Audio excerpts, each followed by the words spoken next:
Hello दोस्तों, आज की यह वीडियो काफ़ी महत्वपूर्ण होने वाली है क्योंकि आज की इस वीडियो से आप लोग 6 तारीख को होने वाले भौतिक विज्ञान के पेपर को एकदम फोड़ के आएंगे। क्योंकि दोस्तों मैं इस वीडियो में आपको टोटल 2024 में पूछे गए सभी प्रश्नों के एक एक उत्तर बताऊंगा। तो चलिए दोस्तों वीडियो शुरू करते हैं।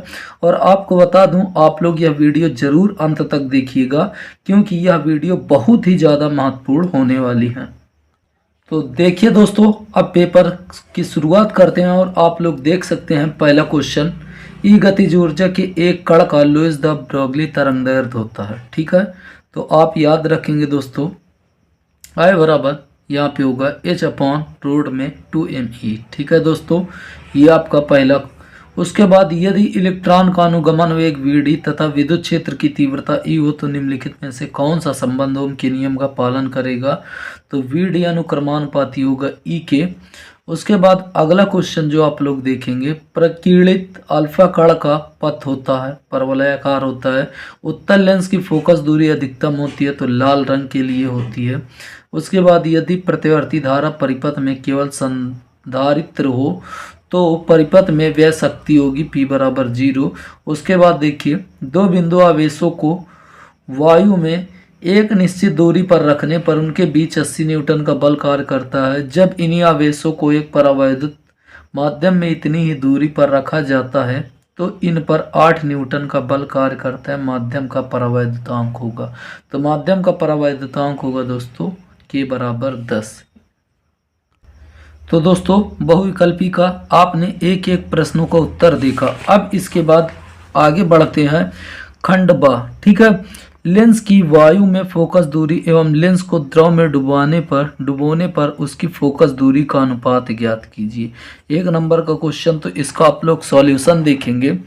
देखिए सॉल्यूशन होगा Fa बराबर Na, मतलब यहाँ पे वायु का अपवर्तनांक दिया है Na-1 और ब्रैकेट में 1/r1 माइनस 1/r2। समीकरण इसको एक मान लेते हैं। उसके बाद लेंस को अगर द्रव में डुबो दिया जाए तब फोकस दूरी क्या होगी? तो Fl बराबर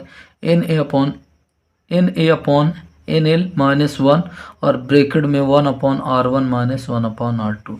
अब देखिए समीकरण एक में, ठीक है, समीकरण एक में 2 से भाग दे देंगे तो इसका अनुपात ये आ जाएगा।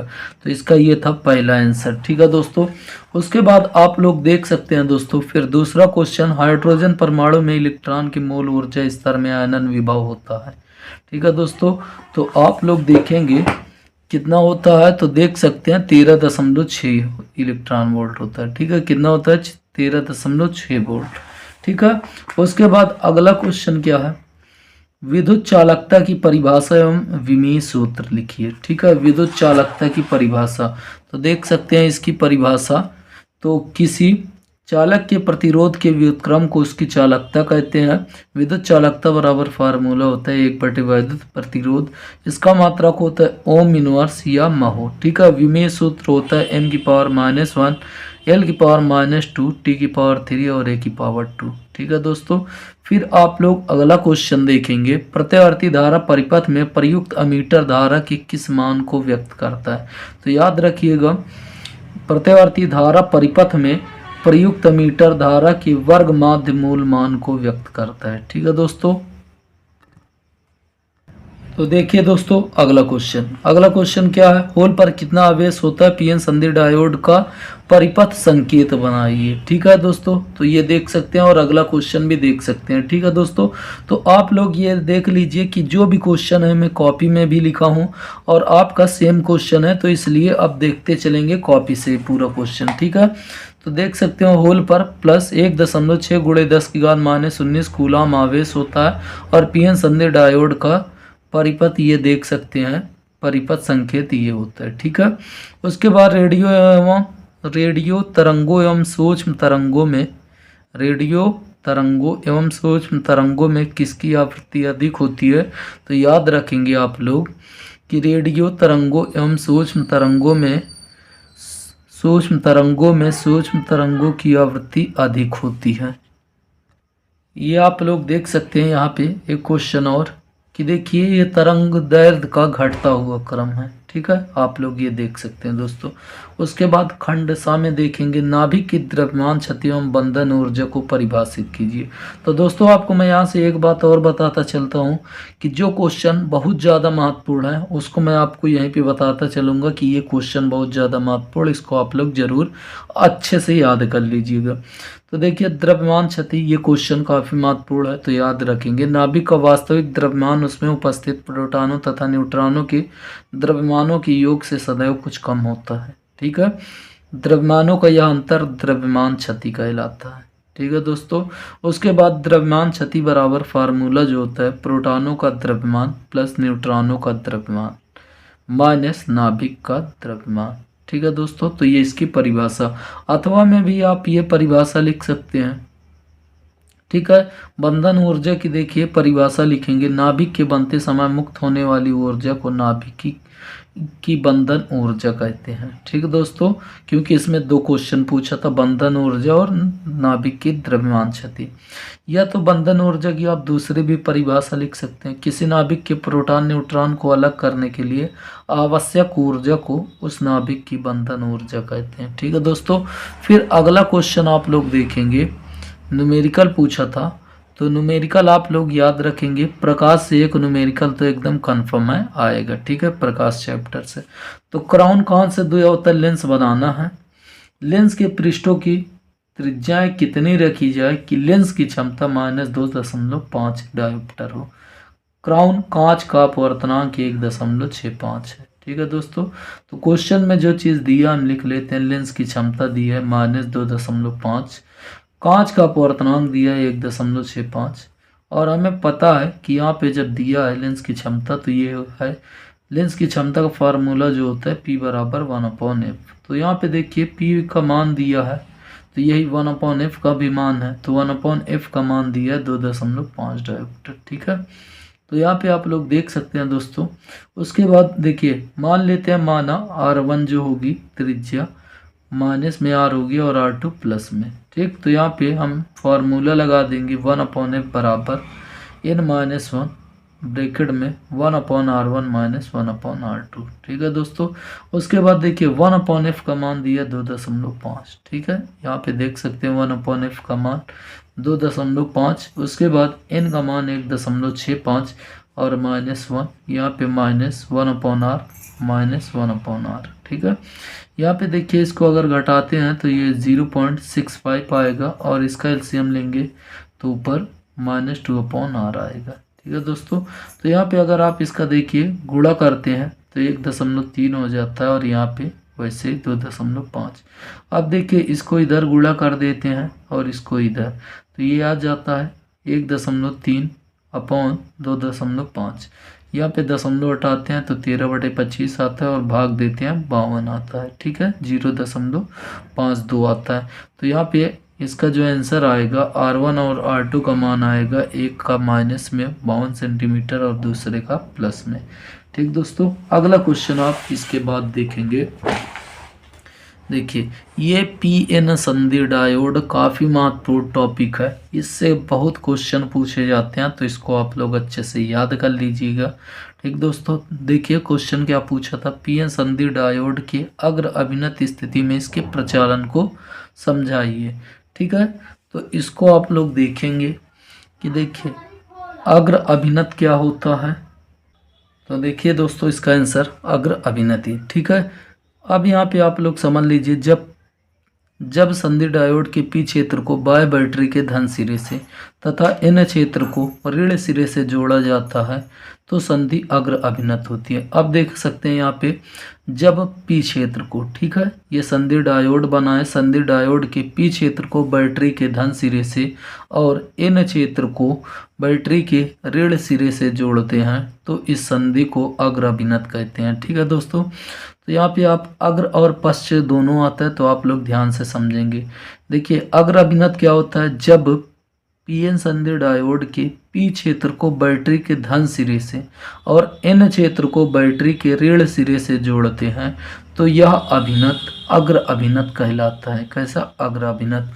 अब यहाँ पे थोड़ा से आप इसको उल्टा समझ लीजिए कि पश्च अभिनत क्या होता है? तो पश्च अभिनत में आप याद रखेंगे, जब पीएन संधि डायोड के पी क्षेत्र को बैटरी के ऋण सिरे से जोड़ दें, ठीक है, पी क्षेत्र को बैटरी के ऋण सिरे से जोड़ दें और एन क्षेत्र को बैटरी के धन सिरे से जोड़ दें, तो इस अभिनत को पश्च अभिनत कहते हैं। तो इसका उल्टा होगा, आप लोग ये याद रखेंगे, ठीक है। अब देखिए इसके प्रचालन को समझाना, तो प्रचालन यहाँ से शुरू हो जाता है।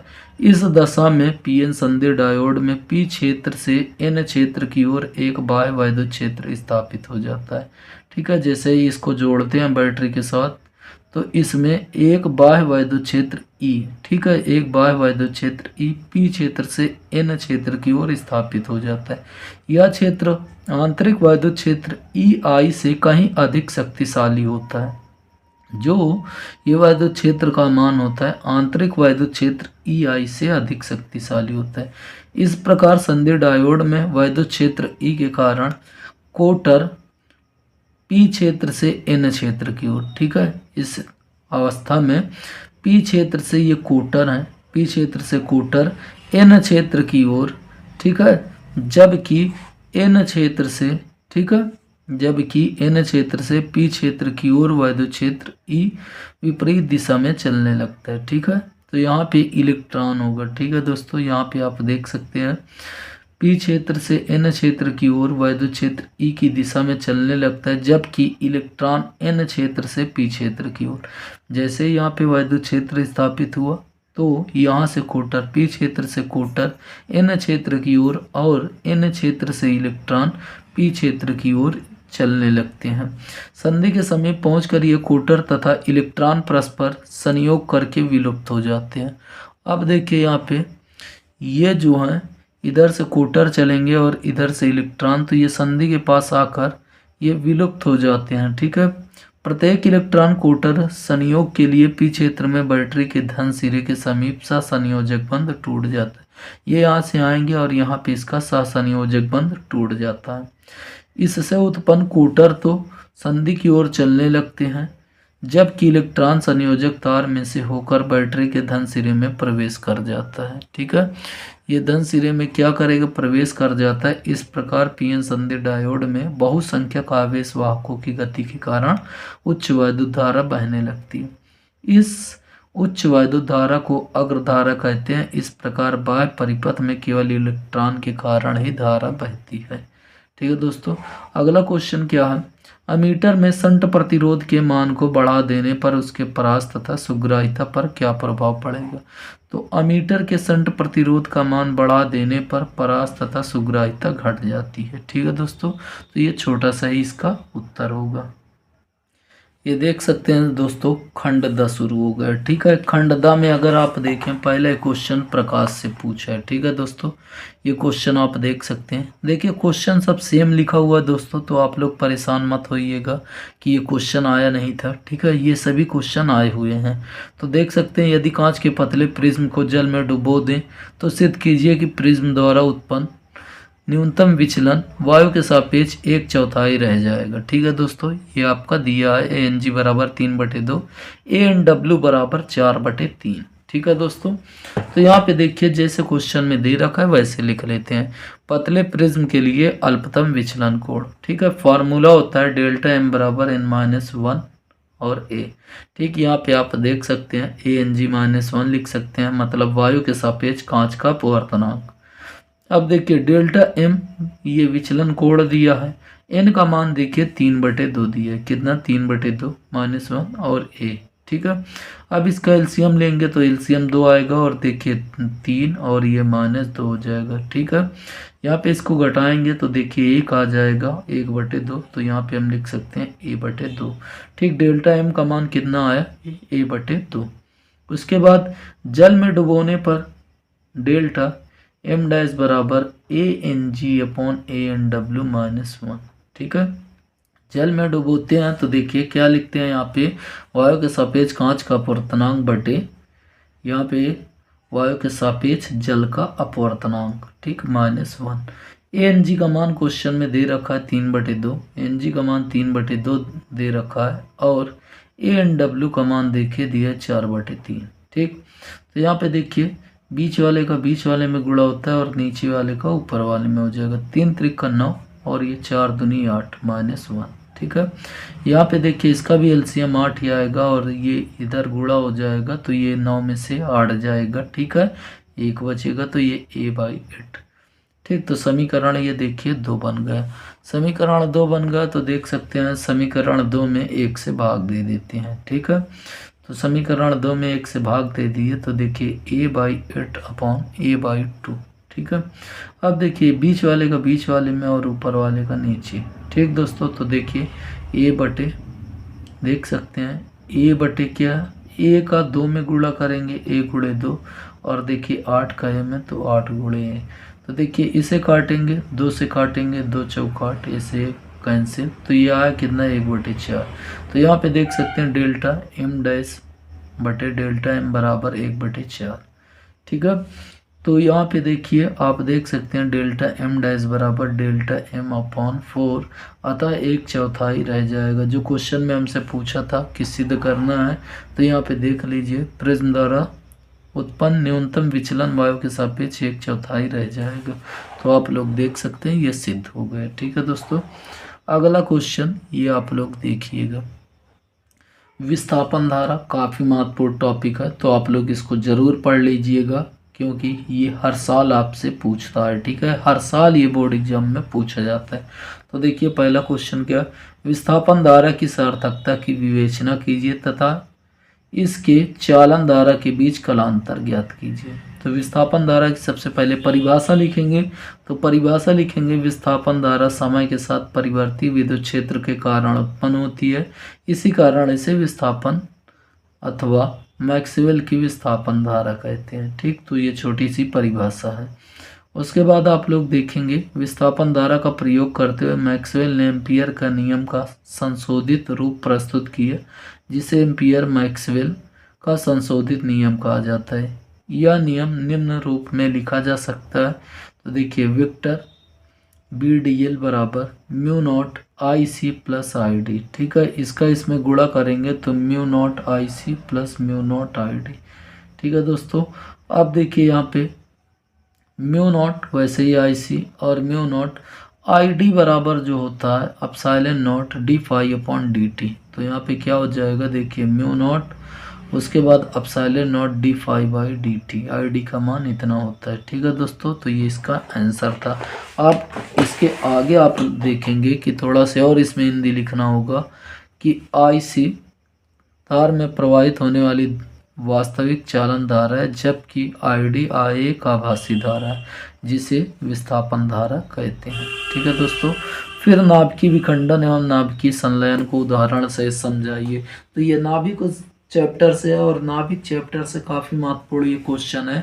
नाभिकीय संलयन और विखंडन हमेशा पूछता है, तो आप लोग ये इसे जरूर याद रखेंगे। इसके साथ और भी क्वेश्चन है। ठीक है, समप्रोटॉनिक न्यूट्रॉनिक हो गया, समस्थानिक संभारिक, ये क्वेश्चन भी इस चैप्टर से पूछे जाते हैं। तो देखिए नाभिकीय विखंडन क्या होता है, तो जब कोई भारी नाभिक न्यूट्रॉन की बमबारी से 2 लगभग बराबर नाभिकों में टूटता है तो इस प्रक्रिया को नाभिकीय विखंडन कहते हैं। ठीक है दोस्तों, तथा इस प्रक्रिया को नाभिकीय ऊर्जा कहते हैं।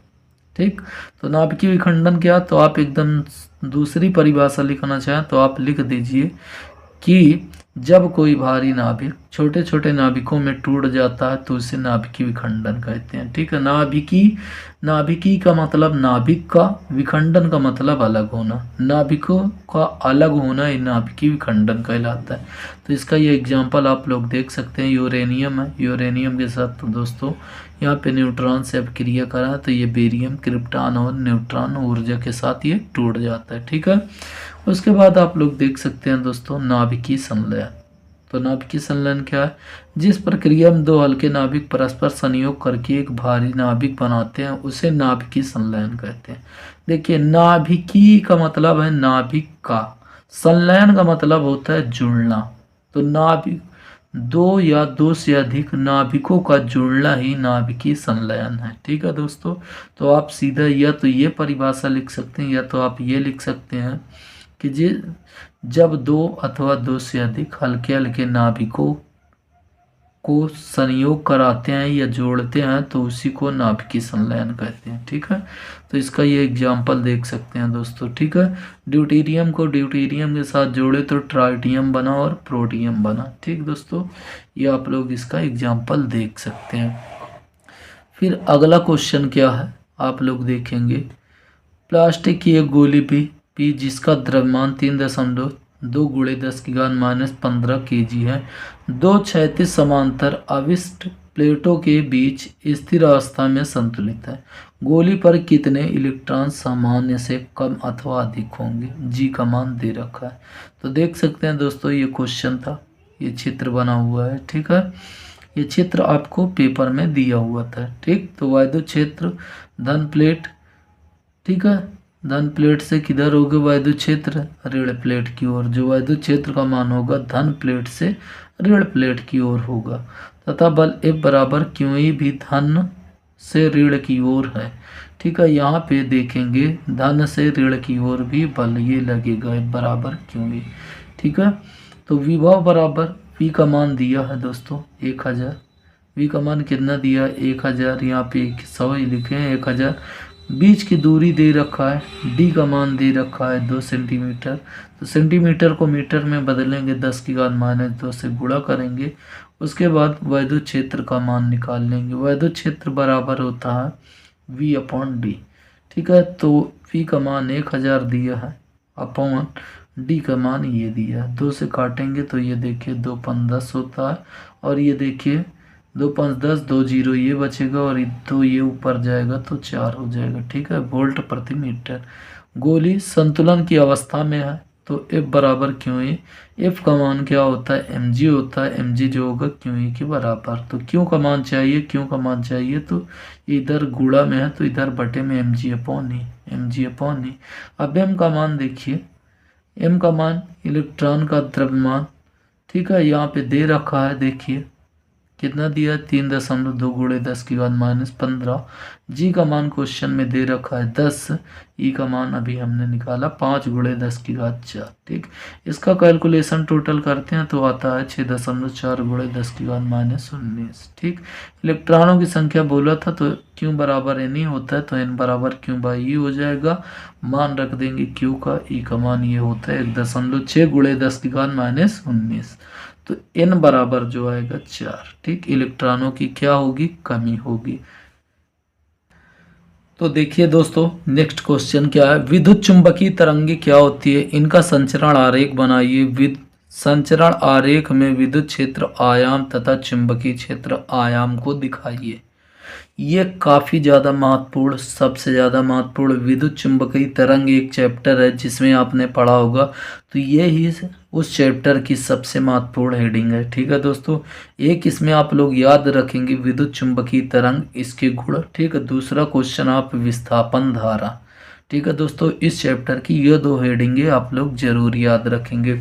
तो देखिए विद्युत चुंबकीय तरंगे क्या होती है।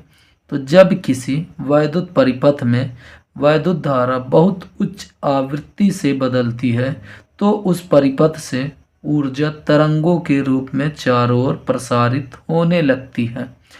इन तरंगों को विद्युत चुंबकीय तरंगे कहते हैं। ठीक है दोस्तों, तो जब किसी परिपथ में अगर वैद्युत धारा बहुत तेजी आवृत्ति से बदलेगी तो उसमें जो ऊर्जा होगी तरंग के रूप में चलने लगती है, और इस तरंग को विद्युत चुंबकीय तरंग कहते हैं। अब संचरण आरेख बोला था, तो संचरण आरेख इसका देख सकते हैं दोस्तों, वैद्युत क्षेत्र है, चुंबकीय क्षेत्र है। ठीक है, ये दोनों एक दूसरे के क्या होते हैं? लंबवत होते हैं। इसका ये चित्र बनेगा, तो इसे आप ऐसे याद रखेंगे कि एक जगह पहले होगा वैद्युत क्षेत्र चुंबकीय क्षेत्र, फिर बदलेगा क्या होगा? चुंबकीय क्षेत्र वैद्युत क्षेत्र। फिर आप मतलब देख सकते हैं EBE मतलब चुंबकीय क्षेत्र वैद्युत, ये वैद्युत क्षेत्र चुंबकीय क्षेत्र वैद्युत, इसके बाद फिर चुंबकीय। तो इस प्रकार ये बनेगा। ये संचरण की दिशा है। ये क्या है? संचरण की दिशा। अतः इन तरंगों में वैद्युत क्षेत्र E तथा चुंबकीय क्षेत्र B परस्पर लंबवत तथा तरंग के संचरण की दिशा के भी लंबवत होते हैं। ठीक है दोस्तों, उसके बाद आप लोग देख सकते हैं अगला क्वेश्चन व्यतिकरण। व्यतिकरण को परिभाषित कीजिए, संपोषी व्यतिकरण तथा विनाशी व्यतिकरण, ठीक है, की दशाएं भी लिखिए। तो इसमें देख सकते हैं दोस्तों, यह 2024 के 2 पेपरों में पूछा गया था, एफएस और एफटी, मतलब पहले में और उसके बाद भी पूछा गया। तो देख सकते हैं ये क्वेश्चन दोस्तों कहाँ पे है, नहीं तो आपको लगे कि ये क्वेश्चन कहाँ से, तो आप लोग ये देख सकते हैं दोस्तों, ये क्वेश्चन है, ठीक है, व्यतिकरण की परिभाषित। और आप देख सकते हैं ये सभी मैंने अभी आपको क्वेश्चन एक एक क्वेश्चन कराया, ये क्वेश्चन था जो अभी आपको बताया। उसके बाद देख सकते हैं ये क्वेश्चन, ठीक है दोस्तों। तो चलिए ये क्वेश्चन का भी हल दिखाते हैं। तो देखिए दोस्तों, आपको बता दूं कि पार्ट 3 ऐसे एक एक वीडियो बताया था डिटेल से, वो अगर देखना चाहते हैं वो भी आप देख सकते हैं, पार्ट 3 में मिल जाएगा। बाकी ऐसे ये आप देख ही रहे हैं, इसमें कंप्लीट बताऊंगा, तो आप लोग लास्ट तक जरूर बने रहिएगा। जब किसी माध्यम में एक ही आवृत्ति की 2 तरंगें एक साथ एक ही दिशा में चलती है, तो माध्यम के कुछ बिंदुओं पर परिणामी तीव्रता अधिकतम तथा न्यूनतम प्राप्त होती है। इस घटना को तरंगों का व्यतिकरण कहते हैं, ठीक दोस्तों। उसके बाद संपोषी बहुलता और विनाशी व्यतिकरण, तो इसकी परिभाषा आप लोग देख सकते हैं। संपोषी व्यतिकरण क्या है, तो व्यतिकरण की घटना में जिन बिंदुओं पर परिणामी तीव्रता अधिकतम होती है, उन बिंदुओं पर हुए व्यतिकरण को संपोषी व्यतिकरण कहते हैं, ठीक है दोस्तों। तो आप यहाँ पे सिर्फ इतना याद रखेंगे, व्यतिकरण की घटना में जिन बिंदुओं पर परिणामी तीव्रता अधिकतम होती है, तो संपोषी में आप केवल अधिकतम याद रखेंगे, जबकि विनाशी में न्यूनतम, बस दोनों में इतना ही अंतर है। संपोषी में तीव्रता का मान अधिकतम प्राप्त होता है, जबकि विनाशी में न्यूनतम प्राप्त होता है, ठीक है। तो आप लोग ये याद रखेंगे। फिर इसके बाद अगला क्वेश्चन जो आप लोग देखेंगे, न्यूमेरिकल दिया है, ठीक है दोस्तों। ये न्यूमेरिकल आप लोग देख सकते हैं, ठीक है दोस्तों। न्यूमेरिकल क्या दिया था, ऑक्सीजन है, ऑक्सीजन का परमाणु द्रव्यमान दिया है, ठीक। उसके बाद इसकी प्रति न्यूक्लियन बंधन ऊर्जा ज्ञात करना है। तो देख सकते हैं दोस्तों, ये इसका सॉल्यूशन है, ठीक है। ऑक्सीजन नाभिक का द्रव्यमान बराबर होता है परमाणु द्रव्यमान माइनस जितना उसका परमाणु क्रमांक हुआ, तो ऑक्सीजन का 8 होता है, 8 इलेक्ट्रॉन का द्रव्यमान। उसके बाद देखिए यहाँ पे परमाणु द्रव्यमान दिया है, परमाणु द्रव्यमान दिया है तो उसे वैसे ही लिख लेते हैं। उसके बाद यहाँ पे देखिए 8 गुणे ये दिया है, मान दिया है, देखिए इलेक्ट्रॉन का द्रव्यमान ये देख सकते हैं दिया था, ठीक है। तो यहाँ पे इसमें गुणा करेंगे तो ये इतना आएगा गुणा करने पर, और यहाँ से 16 में से इसको घटा देंगे तो इतना आएगा एम। न्यूक्लियनों का द्रव्यमान अब निकाल लेंगे। न्यूक्लियनों का मतलब होता है न्यूट्रॉन और प्रोटॉन का द्रव्यमान। तो देखिए ऑक्सीजन में 8 ही प्रोटॉन होंगे और 8 ही न्यूट्रॉन, ठीक है। तो यहाँ पे देखते हैं 8 प्रोटॉन का द्रव्यमान और 8 न्यूट्रॉन का द्रव्यमान, तो 8 गुणे, ठीक है। उसके बाद आप लोग देखिए प्रोटॉन का द्रव्यमान दे रखा है, प्रोटॉन का द्रव्यमान दिया 1.0075993, ठीक, ये दिया। उसके बाद 8 गुणे न्यूट्रॉन का द्रव्यमान ये दिया है 1 इतना, ठीक है दोस्तों। अब यहाँ पे आप लोग देखेंगे तो यहाँ पे इसका गुणा करेंगे दोस्तों तो इतना आएगा, ठीक है, और यहाँ पे गुणा करेंगे तो इतना आएगा। अब इसको अगर जोड़ देंगे तो दोस्तों इतना आ जाएगा। ये कैलकुलेशन बेसिक है, आप लोग कर लीजिएगा, नहीं वीडियो और ज़्यादा लंबी हो जाएगी, ठीक है। अब द्रव्यमान क्षति बराबर जो फार्मूला होता है न्यूक्लियनों का द्रव्यमान माइनस नाभिक का द्रव्यमान, ठीक है। तो न्यूक्लियनों का मतलब न्यूट्रॉन और प्रोटॉन का द्रव्यमान अभी आपने निकाला 16.1326। उसके बाद नाभिक का द्रव्यमान अभी आपने निकाला था ऊपर, ये देख सकते हैं 15.99, ठीक है, और दिया है तो वो यहाँ पे लिख लेते हैं, ठीक है दोस्तों। यहाँ पे घटाएंगे तो 0.137 आएगा एम। तुल्य बंधन ऊर्जा जो होगी इसमें 931 से क्या कर देंगे, गुणा कर देंगे। 931 से गुणा कर देंगे तो मेगा इलेक्ट्रॉन वोल्ट में आ जाएगा, ठीक है दोस्तों। और प्रति न्यूक्लियन की बंधन ऊर्जा बोला था तो इसमें हम क्या करेंगे, तो देखिए प्रति न्यूक्लियन बंधन ऊर्जा, तो जो मान दिया इसमें 16 से भाग दे देंगे। ठीक है, तो इसका ये आंसर आ जाएगा।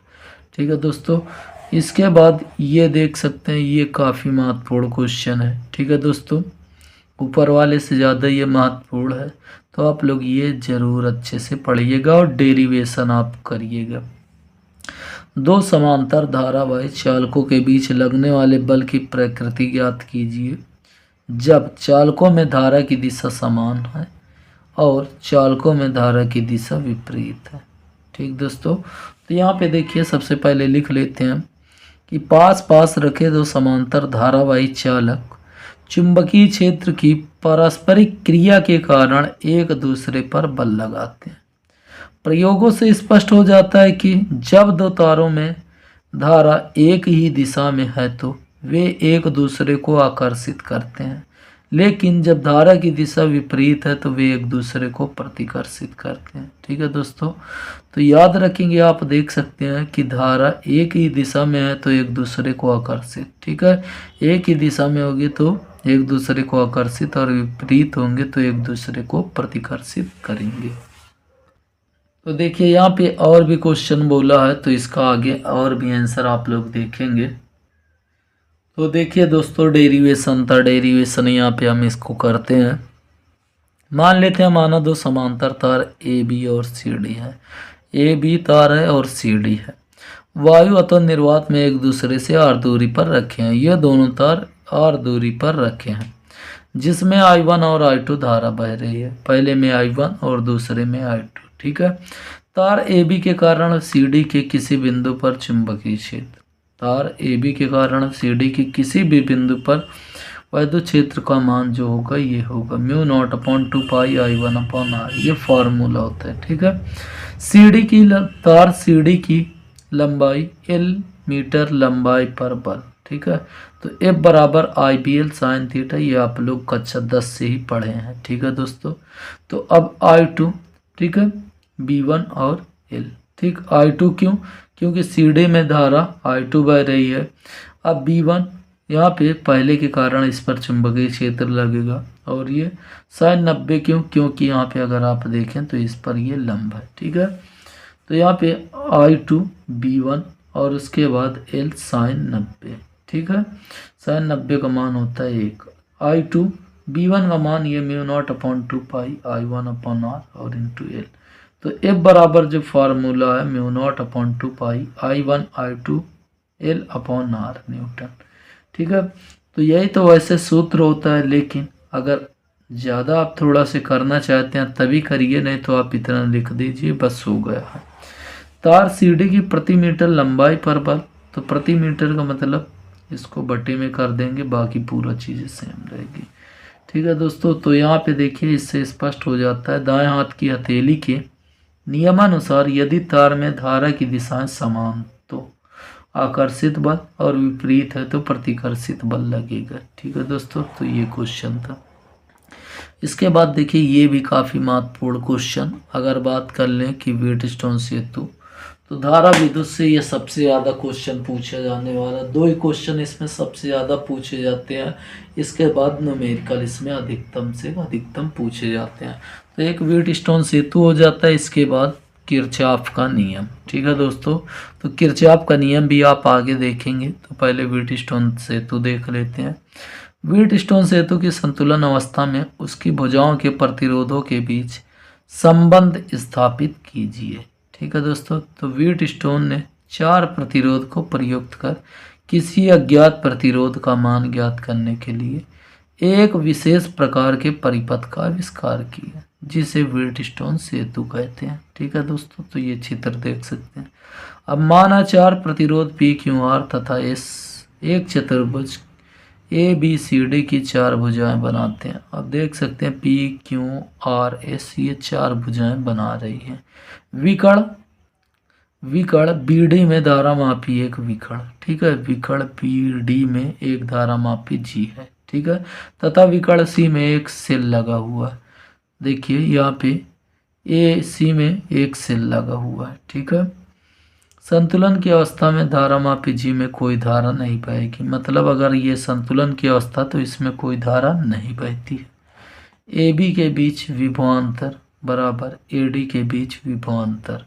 तो देखिए यहाँ पे आप लोग समझेंगे कि ए बी के बीच विभवांतर, ए बी के बीच P बराबर आई आर होता है। तो इसमें देखिए ए बी में I1 धारा बह रही है, ठीक है।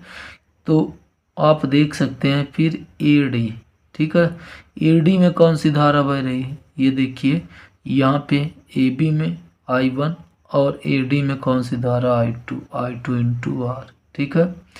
तो जिसमें जो धारा प्रतिरोध हो उसको गुणा कर दीजिए I1 P बराबर I2R, ठीक है दोस्तों। उसके बाद BC के बीच विभवांतर जो होगा DC के बीच विभवांतर के बराबर। BC के बीच जो विभवांतर होगा वह DC, ठीक है, BC और DC के बीच विभवांतर एक दूसरे के बराबर। तो I1, ठीक है, I1 क्यों बराबर I2S, ठीक। समीकरण 2, समीकरण 1 में 2 से भाग दे देंगे, ठीक है दोस्तों। तो यहाँ पे जब भाग देंगे तो आप देख सकते हैं आएगा क्या, I1 से I1 कैंसिल, I2 से I2 कैंसिल, तो P अपॉन Q बराबर R अपॉन S, ठीक है। तो यहाँ पे आप देख सकते हैं। तो यही व्हीटस्टोन सेतु को सिद्ध करना होता है फार्मूला। यह स्थिति व्हीटस्टोन सेतु परिपथ के संतुलन की अवस्था कहलाती है। इस स्थिति में परिपथ में तो धारा बहती है परंतु शाखा पीढ़ी में कोई धारा नहीं बहती। आपको बता दूं दोस्तों ये डेरिवेशन करने का 2 तरीका है। तो देखिए दोस्तों अगला क्वेश्चन देख सकते हैं, किसी समांतर प्लेट संधारित्र, ठीक है, धारित्र की धारिता के लिए व्यंजक प्राप्त कीजिए, इसकी धारिता कैसे बढ़ाएंगे, ठीक है दोस्तों। तो आप लोग देख सकते हैं ये क्वेश्चन है और आपको बता दूं यहाँ पे भी 2 क्वेश्चन काफ़ी महत्वपूर्ण बनते हैं। एक ये बोला है प्लेट, ठीक है, प्लेट धारित्र की धारिता के लिए व्यंजक। दूसरा ये बोलेगा किसी समांतर प्लेट के बीच आंशिक परावैद्युत की पट्टी रख देने पर धारिता, ठीक। तो दोनों क्वेश्चन काफ़ी महत्वपूर्ण है दोस्तों। तो दोनों आपको वीडियो में देखने को मिलेंगे, लेकिन यह है कि आप लोग ज़रूर वीडियो अंत तक देखते चलिए और आप लोग अच्छे से समझते चलिए। ये क्वेश्चन काफ़ी महत्वपूर्ण है, ठीक। इसके बाद भी आप देख सकते हैं दोस्तों 4 क्वेश्चन है। तो आप लोग देखेंगे किसी समांतर प्लेट संधारित्र की धारिता के लिए व्यंजक, ठीक। तो ये 2 समांतर प्लेट मान लेते हैं, माना 2 समांतर प्लेटें x और y है। पहली प्लेट x है, दूसरी क्या है y। अब उसके बाद जिसका अनुप्रस्थ क्षेत्रफल है, ठीक है, ये इसका क्षेत्रफल जो है a है। उसके बाद बीच की दूरी स्मॉल d है, दोनों प्लेटों के बीच की दूरी स्मॉल d है, ठीक है। प्लेट x को प्लस क्यों आवेश दिया जाता है ये देख सकते हैं। तो प्रेरण के कारण y प्लेट पर ऋण आवेशित आ जाता है, तो प्रेरण के कारण इस पर ऋण आवेश आ जाते हैं, ठीक है। और y प्लेट, ठीक है, और प्लेट y को पृथ्वी से संबंधित कर देते हैं। प्लेट जो y है इसको पृथ्वी से जोड़ देते हैं। प्लेटों का पृष्ठीय आवेश घनत्व प्लस माइनस सिग्मा, एक का प्लस दूसरे का माइनस है। तो प्लेटों के बीच वैद्युत क्षेत्र की तीव्रता जो होती है E बराबर सिग्मा अपॉन के एप्सिलॉन नॉट क्या होती है, तो E बराबर सिग्मा अपॉन के एप्सिलॉन नॉट। प्लेटों के बीच विभवांतर का ये फार्मूला होता है और यहाँ पे E का मान देख सकते हैं सिग्मा अपॉन के एप्सिलॉन नॉट डी, ठीक है दोस्तों। यहाँ पे संधारित्र की धारिता जो होगी C बराबर Q/V, ठीक है। तो यहाँ पे बस मान रख देंगे, V का मान देख सकते हैं सिग्मा डी अपॉन के एप्सिलॉन नॉट, ठीक है। तो यहाँ पे देखिए सिग्मा क्या होता है, तो सिग्मा Q अपॉन सिग्मा बराबर Q अपॉन ए होता है, ठीक। ये मान यहाँ पे रख देंगे तो यहाँ से देखिए Q से Q कैंसिल, C बराबर के एप्सिलॉन नॉट अपॉन डी, ठीक है। वायुवत निर्वात के लिए के का मान 1 होता है, तो इसलिए के का मान 1 होने पर A upon epsilon naught upon D, ठीक। अब जैसे कभी कभी क्वेश्चन ये पूछ लेता है कि धारिता की, ठीक है, धारिता की निर्भरता या धारिता कैसे बढ़ाएंगे या घटाएंगे। तो इसके लिए देख सकते हैं दोस्तों C अनुक्रमानुपाती है 1 है, C अनुक्रमानुपाती किसके है 1 है। तो आप लोग यहाँ से समझेंगे कि प्लेटों का क्षेत्रफल बढ़ाने पर धारिता का मान बढ़ जाता है। दूसरा सी जो होगा के अनुक्रमानुपाती, मतलब प्रवैधताओं का मान बढ़ाने पर धारिता का मान बढ़ेगा। सी व्युत्क्रमानुपाती है डी के, ठीक है, मतलब प्लेटों के बीच की दूरी बढ़ती जाएगी तो धारिता कम होती जाएगी। ठीक दोस्तों, तो ये इसका आंसर था। अब आप लोग इसके बाद देखेंगे लॉन्ग वाले क्वेश्चन, ये सभी 5 नंबर के। ठीक है दोस्तों, तो देखिए ये भी काफ़ी महत्वपूर्ण है। ठीक है दोस्तों, तो इसमें आप लोग देख सकते हैं कौन कौन क्वेश्चन ज़्यादा महत्वपूर्ण, तो मैं आपको बताते चल रहा हूँ। आप लोग जैसे ये नाभिक वाला चैप्टर अच्छे से पढ़ लेंगे, ठीक है। उसके बाद विस्थापन धारा, ठीक, बाकी इसमें आप लोग छोड़ते चाहे चले।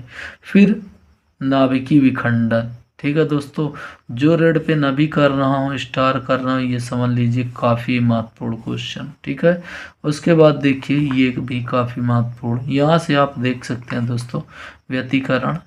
ठीक है, उसके बाद ये 2 समांतर प्लेट, ये काफ़ी महत्वपूर्ण क्वेश्चन है। फिर व्हीट स्टोन सेतु हो गए, और उसके बाद ये प्लेट वाला। ठीक, इसके बाद देखिए दोस्तों ये क्वेश्चन भी काफ़ी महत्वपूर्ण, इसमें कुल मिला के पेपर है, तो जो भी क्वेश्चन पूछे जाते हैं हर साल पूछे जाते हैं, तो आप लोग अगला क्वेश्चन देखेंगे। बोर की क्वांटमीकरण अभिगृहित क्या है, इसका स्पष्टीकरण दे ब्रोगली द्वारा कैसे किया गया, बोर के परमाणु मॉडल की कमियां क्या। ठीक है दोस्तों, तो आप लोग ये देखेंगे। तो देखिए दोस्तों ये इसका आंसर है। ठीक है दोस्तों, तो इसको आप लोग पढ़ेंगे, क्या है देख सकते हैं आप लोग। नील्स बोर ने सन 1913 में प्लांक के क्वांटम सिद्धांत पर रदरफोर्ड परमाणु मॉडल के कमियों को दूर किया। ठीक है, नील्स बोर 2 वैज्ञानिक थे, इन्होंने 1913 में प्लांक के क्वांटम सिद्धांत का उपयोग किया था, और रदरफोर्ड ने जो परमाणु मॉडल दिया उनकी कमियों को दूर किया तथा निम्नलिखित अभिगृहित के रूप में अपना सिद्धांत प्रस्तुत किया। तो इन्होंने कुछ बातें बताई, सिद्धांत अपना दिया, वही चीज़ यहाँ पे लिखना है।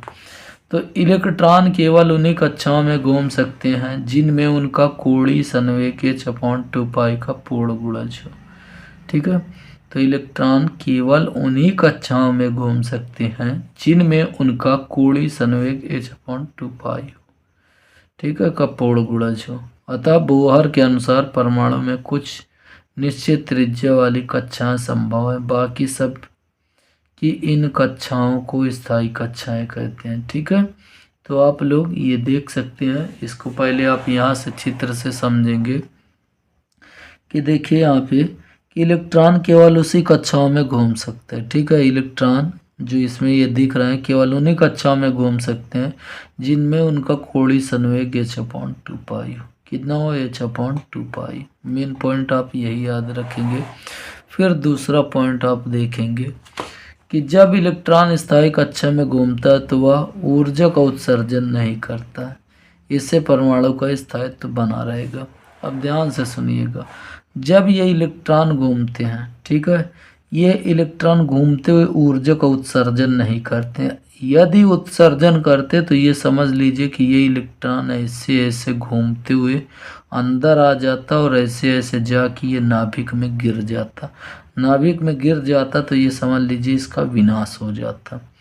तो आप लोग इसमें दूसरा पॉइंट क्या समझेंगे कि जब इलेक्ट्रॉन, ठीक, स्थायी कक्षाओं में घूमता है, अपनी कक्षाओं में घूमता है, तो वह ऊर्जा का उत्सर्जन नहीं करता है। ठीक है, तीसरा पॉइंट आप लोग देखेंगे, जब परमाणु को किसी कारणवश बाहर से ऊर्जा मिलती है तो उसका कोई इलेक्ट्रॉन अपनी निश्चित कक्षा को छोड़कर किसी उच्च कक्षा में चला जाता है। परमाणु की यह अवस्था उत्तेजित अवस्था कहलाती है। इलेक्ट्रॉन केवल 10⁻⁻8 सेकंड तक ही ठहरता है। ठीक है, तो ये फार्मूला है, आप लोग ये, तो आप लोग 3 पॉइंट यहाँ पे हल्के हल्के समझ लीजिए कि इलेक्ट्रॉन केवल उन्हीं कक्षाओं में घूम सकता है जिसका कोणीय संवेग h/2π। ठीक, पहला पॉइंट। दूसरा पॉइंट, जब इलेक्ट्रॉन स्थायी कक्षाओं में घूमता है, अपनी कक्षाओं में घूमता है, तो वह, ठीक है, ऊर्जा का उत्सर्जन नहीं करता है। ठीक, तीसरा पॉइंट आप लोग ये समझेंगे कि यदि अगर मान लीजिए इसी इलेक्ट्रॉन को बाहर से ऊर्जा मिल गई तो यह अपना घर छोड़ के, ठीक है, दूसरे के घर में चला जाएगा 10 की घात -8 सेकंड तक। ठीक है, तो आप लोग ये समझ सकते हैं, आप लोग ये पढ़ सकते हैं। ठीक है, तो आप लोग इसको अच्छे से पढ़ लेंगे। ठीक दोस्तों, फिर इसके बाद आप लोग देखेंगे अगला क्वेश्चन। 6 क्वेश्चन हो गए। फिर अभी इसमें और भी क्वेश्चन बोला था, बोर के परमाणु मॉडल की कमियां। तो इनकी कमियां क्या है इसको आप लोग देखेंगे। तो देख सकते हैं बोर के परमाणु मॉडल में निम्नलिखित कमियां थी।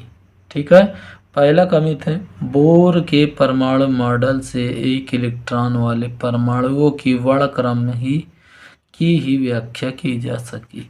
ठीक है, बोर के परमाणु मॉडल से एक इलेक्ट्रॉन वाले परमाणु की व्याख्या किया जा सकता है। ठीक है, दूसरा, इलेक्ट्रॉन की तरंग प्रकृति भी बोर परमाणु मॉडल से नहीं समझाई जा सकी। तो याद रखेंगे तरंग प्रकृति भी इस चैप्टर से अच्छे से नहीं समझाई जा सकी। ठीक है, उसके बाद कक्षाओं में इलेक्ट्रॉन का वितरण भी बोर मॉडल से नहीं समझाया जा सका। ठीक, तो ये 3 कमियां थी दोस्तों, आप लोग इसको याद रखेंगे। फिर अगला जो क्वेश्चन है, यौगिक सूक्ष्मदर्शी में प्रतिबिंब का किरण आरेख बनाकर समझे तथा इसके आवर्धन के लिए सूत्र। ठीक है दोस्तों, तो आप लोग ये चित्र देख सकते हैं और इसको अच्छे से बनाएंगे। इसके बाद प्रतिबिंब का बनना, तो आप लोग ये देख सकते हैं, मान लेते हैं मानव वस्तु ए बी है जिसका प्रतिबिंब ए डैश बी डैश बनता है। ठीक है, ए डैश बी डैश बनता है, वास्तविक उल्टा बड़ा बनता है नेत्रिका की आभासी। ठीक है, ए डैश बी डैश नेत्रिका की आभासी वस्तु है। ठीक है, फिर यहाँ पे आप लोग देख सकते हैं आवर्धन बराबर फार्मूला होता है, ये आप लोग फार्मूला याद रखेंगे। फिर इसके बाद इसका डेरिवेशन तो देख सकते हैं दोस्तों, ये इसका डेरिवेशन है, आप लोग इसको अच्छे से लगा लीजिएगा। वैसे भी इसको मैं बता चुका हूँ कई बार, अगर आपने अभी तक वीडियो नहीं देखे हैं तो अभी अगर आपके पास टाइम है तो आप लोग ज़रूर एकदम विस्तार से देख लीजिएगा, क्योंकि डेरिवेशन है, अगर समझाऊंगा तो ये ही अभी पहले ही वीडियो में, ठीक पहले ही चैप्टर पेपर में देख सकते हैं दोस्तों कि ये 45 से 46 मिनट हो गए हैं, जबकि ये पेपर अभी कंप्लीट भी नहीं हुआ। ठीक दोस्तों, तो मतलब 7 पेपर का मतलब दोस्तों 7 घंटे की वीडियो। तो इस वीडियो में मैं आप लोग को दोस्तों मतलब कि 1 घंटे में जो ये वीडियो होगी इसमें मैं आपको विस्तार से ऐसे समझा रहा हूँ। इसके बाद जो दूसरा पेपर होगा उसमें मैं दिखाता चला जाऊँगा, आप वीडियो रोक के आराम से खूब पढ़ते चले जाइएगा। ठीक है दोस्तों, तो देखिए चुंबकत्व का परमाणुिक मॉडल क्या है, इसके आधार पर अनुचुंबकीय, प्रतिचुंबकीय और लौहचुंबकीय पदार्थों में विभेद कीजिए। इस चैप्टर का ये सबसे महत्वपूर्ण क्वेश्चन है, तो आप लोग तीनों याद रखेंगे। ठीक है, अनुचुंबकीय, प्रतिचुंबकीय और लौहचुंबकीय, ये तीनों आप लोग याद रखेंगे। ठीक है दोस्तों, काफ़ी महत्वपूर्ण है, बहुत ज़्यादा, तो आप लोग इसको याद रखेंगे। देखिए चुंबकत्व का परमाणुिक मॉडल क्या है, इसे पढ़ेंगे तो आप लोग समझ में आ जाएगा। चुंबक के परमाणु मॉडल के अनुसार प्रत्येक परमाणु एक छोटे चुंबक की तरह व्यवहार करता है। प्रत्येक परमाणु के केंद्र पर धनावेशी नाभिक होता है जिसके चारों ओर कक्षीय परिक्रमण करता हुआ इलेक्ट्रॉन एक धारा लूप अथवा चुंबकीय विद्युत, ठीक है, चुंबकीय द्विध्रुव की भांति व्यवहार करता है। उसके बाद ये आप लोग देख सकते हैं दोस्तों, इसको आप लोग अच्छे से पढ़ लीजिए, ये तीनों महत्वपूर्ण है तो इसको आप लोग अच्छे से समझेंगे। ठीक है, तो पहला अनुचुंबकीय, उसके बाद प्रतिचुंबकीय, फिर लौहचुंबकीय, तीनों में बहुत छोटा सा अंतर है तो आप लोग समझेंगे। पहला क्या है, अनुचुंबकीय, जो पदार्थ बाह्य चुंबकीय क्षेत्र में रखने पर चुंबकीय क्षेत्र की दिशा में क्षीण चुंबकत्व प्राप्त करते हैं।